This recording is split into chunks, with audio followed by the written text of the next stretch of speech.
Hey, it's Ashley. If you haven't yet listened to the trailer, you really need to go back and take a listen so you don't miss the important parts here. This isn't a knock on your intelligence, it's just that we humans really like to cherry pick, and what we often leave out is taking responsibility and taking action. I feel really conflicted giving people more content to consume. We need to listen less to people with a platform and listen more to the people with whom we share our lives. But if you're willing to use this podcast as inspiration to open up a new conversation with the woman or man with whom you share a home and a family and a bed, let's get busy.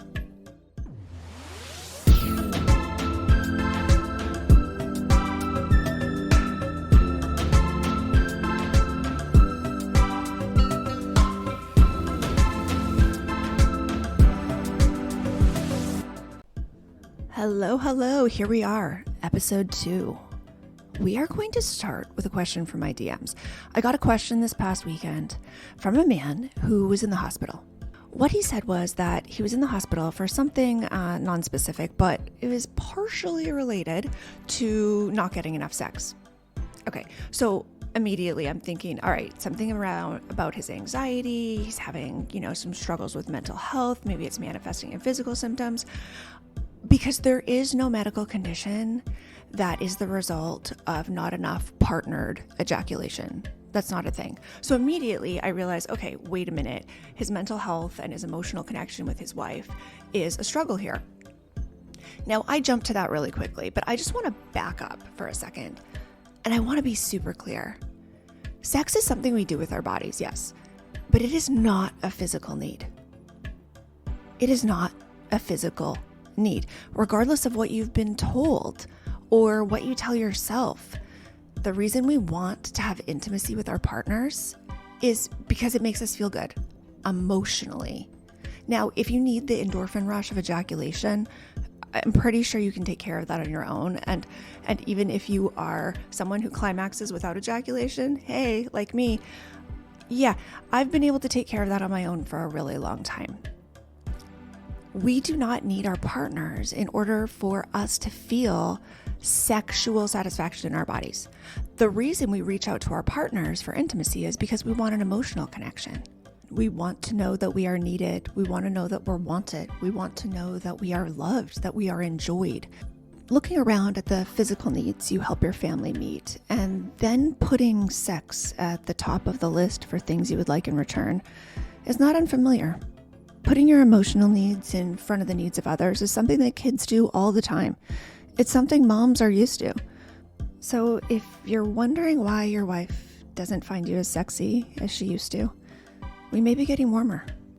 Listen on to hear how your constant thoughts during the day, your assessment of your things that put you in the sexy column, are maybe putting you in the "my husband thinks the hardest thing we do around here is dishes" column for your wife, and what you can do about it. This episode is brought to you by SPLASHBLANKET. Can buying a dedicated intimacy bed covering actually make sex more spontaneous and adventurous? It sure can. Listen to the episode to find out how. And grab my favorite 100% waterproof, super soft sex blanket at SPLASHBLANKET.us. Use code KEEPINGITHOT for 11% off. That's SPLASHBLANKET.us. Cooperation is actually remarkably easy. Cooperation is our natural state of being. I learned and implemented all those things at work on the ice with my athletes every day. But I was living in an entirely different paradigm in my marriage. And I was getting different results in the two places. I was creating teams that had synergy and creative expression beyond anything that I had imagined at the rink. I was seeing how when people come together with their differences, we can really, really make magic if the differences are something that we're going to celebrate. And I coached synchronized skating. So taking a look at them and saying, okay, the way we are going to look exactly alike is by understanding how incredibly and fundamentally and joyously different we are. And in my marriage, what happened year after year after year is I just felt like we were more and more different as people. My husband and I met right out of college. We took the same job out of, well, I went to university because that's what we call it in Canada. I have a degree in exercise physiology from the University of Manitoba. And my husband has that same degree from Temple University. And he played football there for Temple. And I was a competitive figure skater at University of Manitoba. And then I had a job as the assistant strength coach for Team Canada women's volleyball. And we both took a job in New Jersey, summer of 2002. And I think what we loved about each other is that we were so different. We were both athletes. We were both coming from the same training in college. The similarities kind of stop there. And I think being so different is what brought us together. Can you guys put a 1 in the chat if you remember this experience of meeting your partner and the ways they were radically different were so exciting to you? And then 2, put down one word that sums up like the thing that was so different. When we come from different like family soups, right? And we get scooped out of our family soup and plunked down beside our partner who got scooped out of a different family soup and plunked down. It's easy to believe that both of us came out of the same broth. You know, like we're used to the same flavors. Like, whoo, we're both out now, and we're like, okay, I'm shaking off a little bit of this that I have on me, and yeah, okay, I can see some differences between the two of us. But fundamentally, we make a lot of assumptions immediately about things that we probably agree on. And then we get further into our relationship, and some of these things pop up in interesting ways, right? Can you put a 1 in the chat if you've had that experience that you just assumed, whether it's something serious or not serious, like you just assumed that everyone did it that way? Whether it's the way you put the toilet paper or whether or not you share towels. Put a 1 in the chat if there were things that you noticed with your spouse when you first started dating or were first married that were like, wait, doesn't everybody do it this way?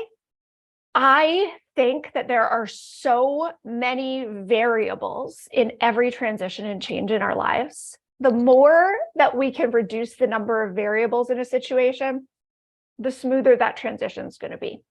There are things that are silly and annoying.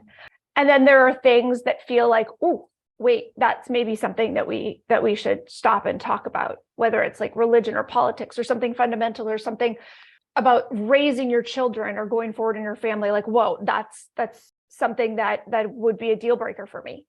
Because we have some of these fundamental things that are like a little wobbly. But I think where we spend a lot of our time is just going to use the word nitpicking because it's just like a really quick to the point, like it shows you kind of the vibration of what I'm talking about. We spend a lot of time putting focus and energy on little things that aren't going to make that much of a difference. There are big things. There are big things that we need to kind of recalibrate to or come to an agreement about with our spouse.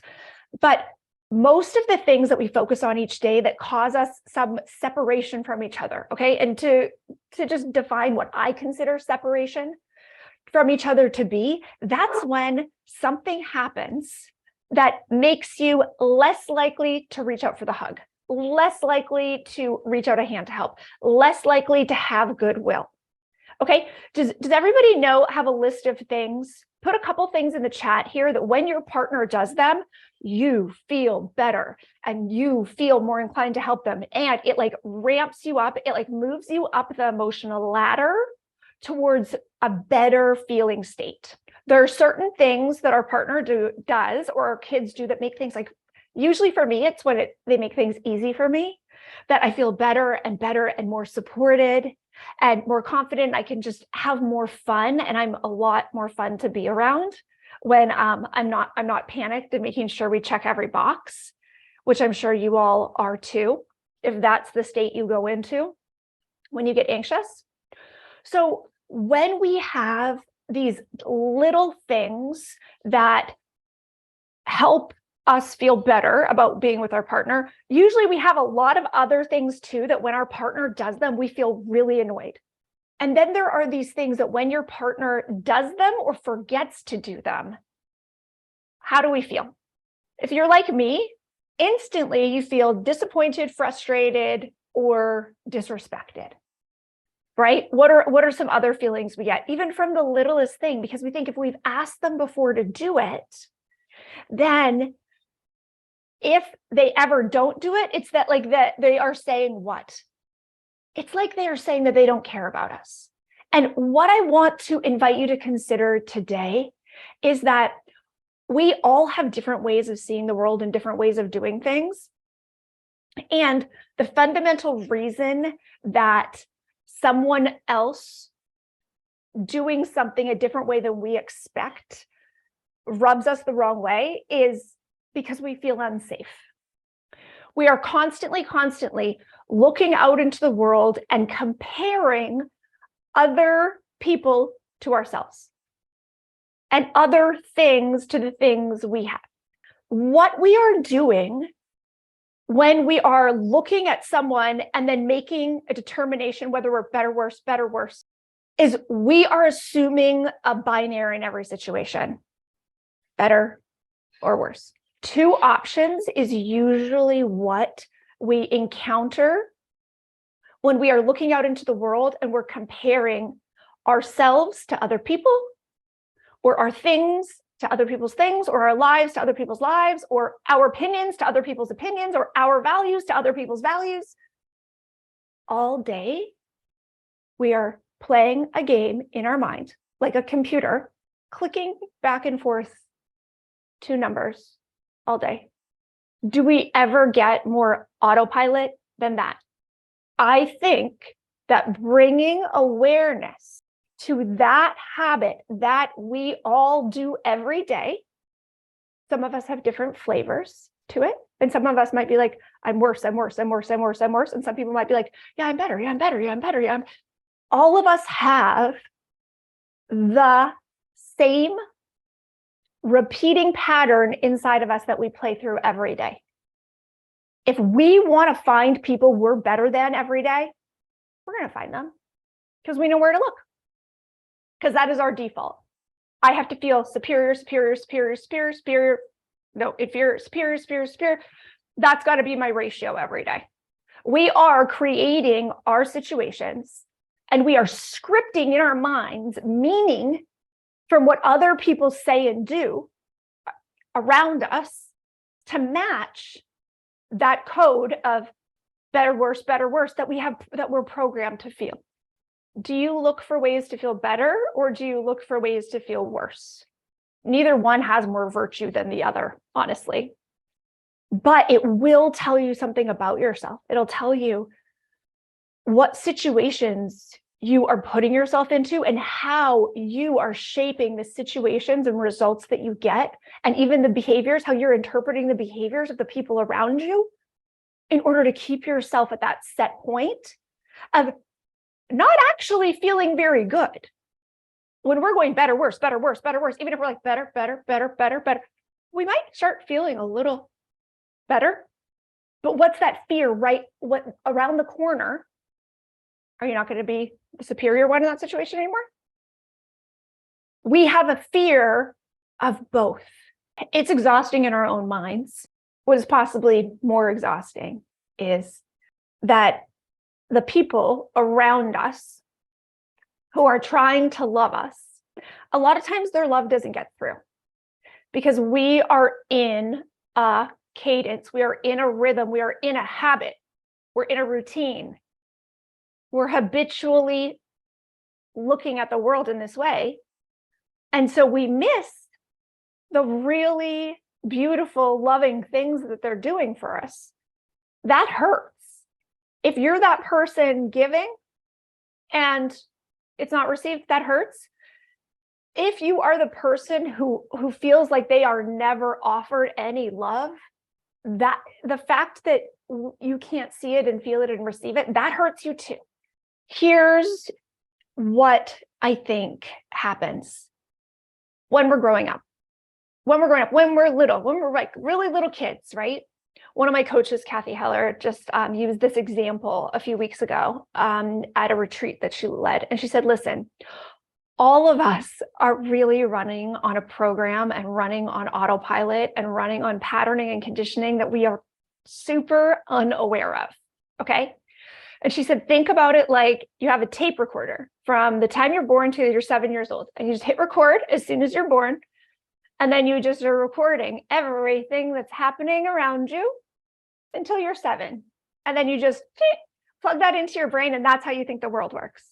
I don't know about you, but when I was little and things didn't go my way, that I didn't get something I asked for, or authority figures had a really big reaction to something that I did that was, startling to me, I always thought I didn't do it well enough or right enough to be loved. So I thought it's really hard to be loved, or I'm just not lovable. Like, it's hard to be loved in general, or I am hard to love specifically.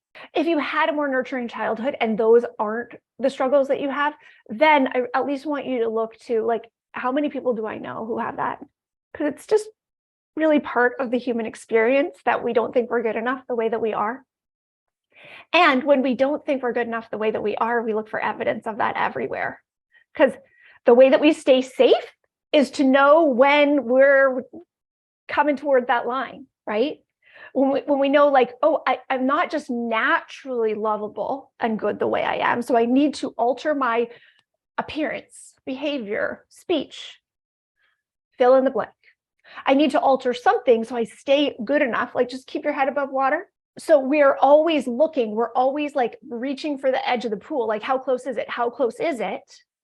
How close am I to being unlovable?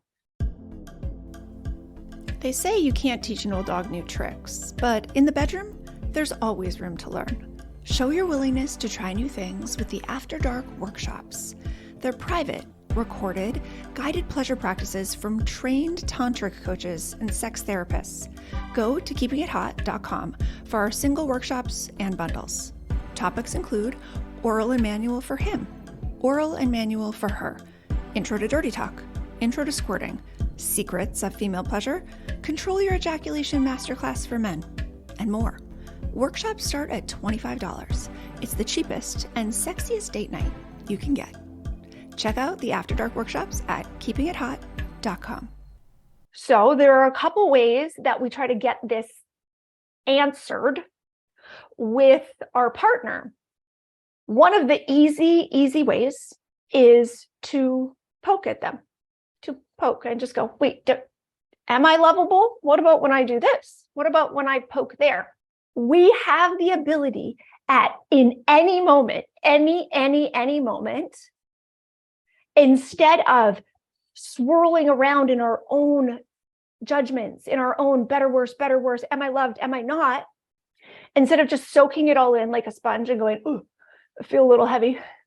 We have the choice every moment of every day in every interaction to, instead of being a sponge, we could be a mirror. We could say, hey, I'm here to notice good things in the world, and I'm here to amplify them. For you to say to your partner, wow, you moved all the hoodies into your closet, and I'm so grateful, because they were really clogging up the front closet. Amazing. If there are not things that are happening right now with your partner that bring you joy, things are hard right now, what you could do is you could just ask them to do something nice for you. You could say, hey, I always say, are you willing? Are you willing to grab that for me? Are you willing to grab my slippers? It can just be easy things. And then with your full heart, when they bring it to you, just be grateful. Just say thank you, but really more than anything, feel that thank you, feel the gratitude. Because when we start looking around at our spouse and our kids, and each day we look for reasons to adore them, we will find more. When we are consciously just trying to be a mirror to their goodness, just notice it, reflect it back. What you can do is shine back to them some of the best, like their greatest hits, their top 10 plays, shine back to your family the things that make them proud to be them. What a beautiful kaleidoscope of possibilities we have in our families when you and your partner are different. Each one of your kids are remarkably, beautifully, uniquely, annoyingly different. In order to feel more comfortable in our differences, because our differences aren't just our weaknesses, our differences are our strengths. So if we are trying to be the same as anyone, if we're trying to get everyone to think the same way, we're going to lose something. I have a question for you. When was the last time you had sex on the floor? Really? Can you remember? Was it with your current partner? Was it way back in college? It gives us sneaking around young adult kind of vibe that I think can be really hot. And Splash Blanket makes sex on the floor much more comfortable. In addition to being 100% waterproof, it's thick and cushiony. That means no carpet burn. We all learned our lesson with that one, or had a friend who did. Remember those little marks on the spine? Grab an extra blanket and keep it in your home office so you'll be ready whenever the mood strikes. Go to splashblanket.us and use code KEEPINGITHOT for 11% off. That's splashblanket.us and use code KEEPINGITHOT.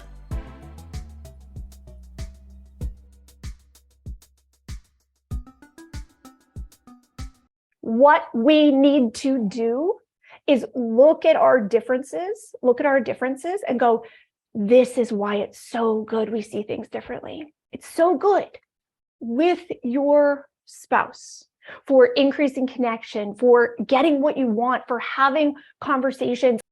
If you can change your dynamic in the bedroom, your whole life will change with your partner. If you can raise the bar, if you can ratchet that up, if you can be like, no, our communication is going to be excellent, right? With this goal of some adventure or hot sex. No, this is why. This is what we're going for, is having more fun in the bedroom. All right, let's make our communication better. Our communication is better. And then automatically it goes over to other areas in your life.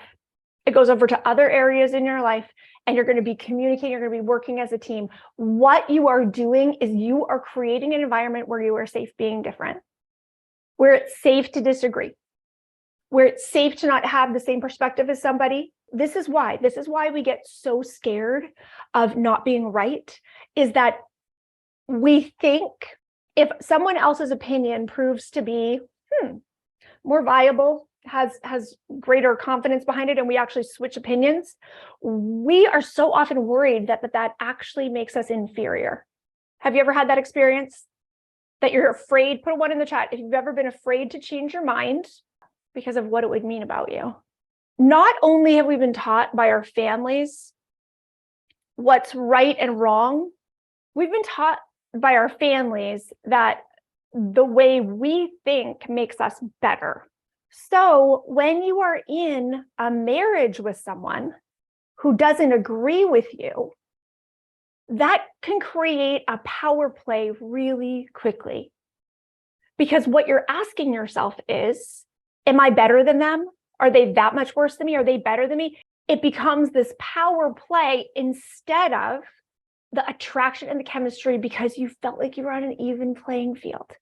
That's why people are attracted to each other, because energetically you feel like they're a match.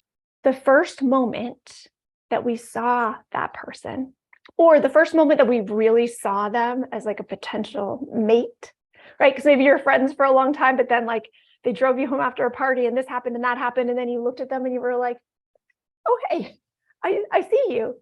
Boom, it's a match. And as we move along in life together, we quite quickly tune our radio station to the station that's telling us how we are different. And we're letting that static on that radio station go, oh, not safe, not safe. Maybe we're not a match. No, you are. You are a match. But you weren't a match that was meant to stay right here. You were a match that was meant to go like this and boom. Yeah, you're matching at the next level. And then go like this and up and up and up and up. That's what you're meant to do. And evolve or die. Like, we are really here to change and change and change and change. If you think that you don't change, then you're like actually taking backward steps on a regular basis in order to not expand. But we are all meant to grow and change and evolve. And part of that is changing our mind about things. Part of that is becoming more open-minded. Part of that is becoming stronger in certain boundaries. So what I want to invite you to do with your partner is every difference you see with them today, I just want you to stop yourself from judging by noticing if you're judging. When you walk into the kitchen after this, if you see dishes on the counter, let them just be dishes on the counter. Don't make it that you are better than your partner because you put dishes right in the dishwasher.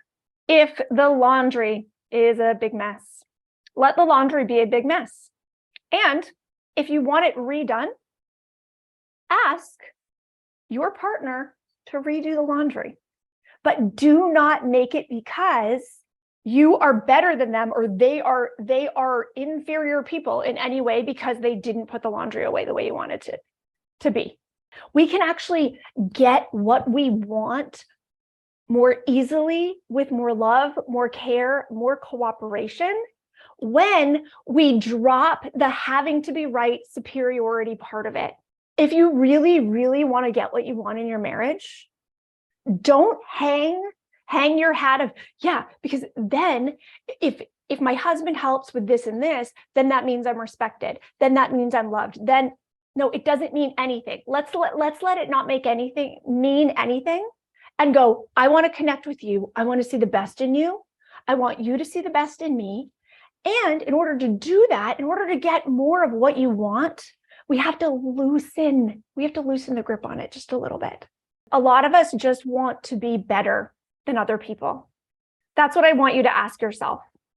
Do you want to be happy or do you just want to be better than your partner? Because that's what so many of us are actually stuck in, that pattern of proving to ourselves that we're better than them. And that's not a way to love someone. And that's not a way to love yourself. Because if all day you're looking for proof that you're better than your spouse, that you try harder, that you're more caring, that you contribute more. So even though you're thinking, oh yeah, I really want to build up my case in my own head about why I should be mad about not getting what I want, what you're actually doing is also telling the story that you don't really know what you want. How about we go to certainty? How about we go to the confidence that, yeah, you two got married for a reason. And I think the reason is probably to bring out the best in each other. And I think that comes from us looking at situations in remarkably different ways and realizing that changing your mind doesn't make you less of a person. It makes you a more open-minded, willing to grow and shift and evolve person. So holding on to our views so tightly in any part of our life, but specifically here in marriage and in family, can really set us up for struggle. It can set us up for challenge. Here's your Keeping It Hot tip of the day. Tell me, who is more daring in the bedroom, you or your partner? Got the answer? Okay. Now let me ask you, which one of you has had a finger inserted into their body? What about a toy inserted? Which one of you has ever worn something sexy just for intimacy? Now, tell me again, who is the most daring? Are you daring with your own body and sexuality? Or do you consider sexual adventure to be a quest to do even more things to your partner's body? Mutually beneficial intimacy starts with leveling the playing field. Don't ask your partner to be more risque if you haven't pushed yourself out of your comfort zone.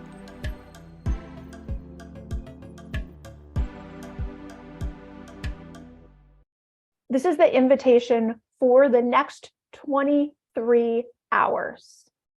I want you to walk around your world in the way you normally do. And I want you just to notice when you are doing the better, worse, better, worse, better, worse. When you're comparing, we can compare, and we do compare in thousands and thousands of ways every day. And what we're actually doing is we're saying to ourselves and reminding ourselves like through every cell in our body repeatedly, I don't know if I'm good. Our thoughts really are, especially our subconscious thoughts, drive all of our habits. We go through autopilot in thanking our spouse for doing something for us. We go autopilot through sex. We are here to actually be awake and alive in every moment that we're here. And I need to assure you that it's not going to make you more tired. It's going to make you less tired. You're going to have more energy.